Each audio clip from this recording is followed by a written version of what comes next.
Hey everybody, let's talk a little bit about how you set and release the golf club. One of the physical skills that I think is the most overlooked on a lot of conditioning programs is the wrist. Now, believe it or not, your wrist is really important for creating power. It's one of the key areas, key joints where I can create more power in the golf swing.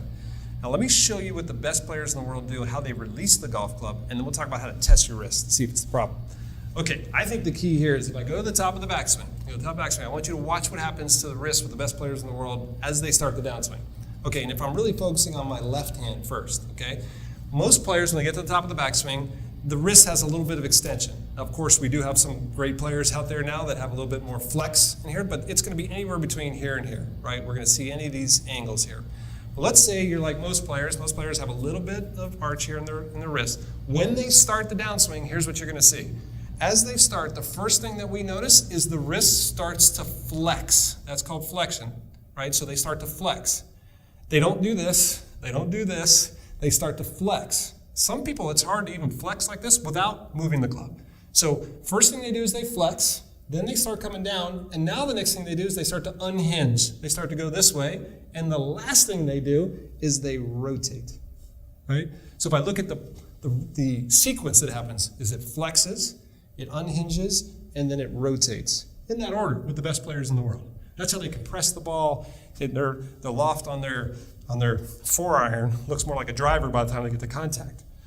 Now, to do this properly requires some physical skills, right? There's obviously coordination, but if I want to start with flexion from this way, I was telling you to look at my lead hand, look at my trail hand. There's a lot of extension in that right hand there. And this is a restriction that we see with a lot of players, that if they can't extend the back hand, the trail hand, they can't extend that wrist, well then they're always casting the club, coming over the top, they're losing their angles, and they can lose some speed. So how do you know if you have enough extension in that trail hand? Real simple. Okay, here's what you need. Go into your bag, grab your 6-iron. For some reason, this only works with the Titleist 6-iron. I don't know why, but you grab your 6-iron, and what I want you to do is this.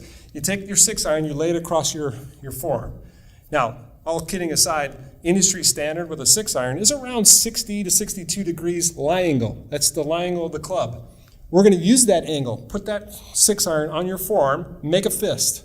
Make a fist, put your thumb out just like this. That simulates a golf grip. From this position here, you should be able to extend your wrist all the way up to touch the sole of the club. That's 60 degrees. If you are restricted here, and you can't, and there's a lot of you that I can't get my hand up here, well then guess what? You're not going to be able to release it like the best players in the world, right? What you might see is instead of you doing this first, you might start to see releasing the club first. And you're wondering like, why am I casting? Or why am I losing some of my lag?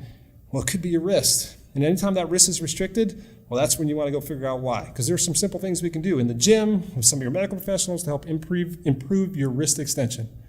I hope that helps you get a little more power in that swing, stop that casting, stop that scooping, stop that over the top, all those things that plague your golf swing.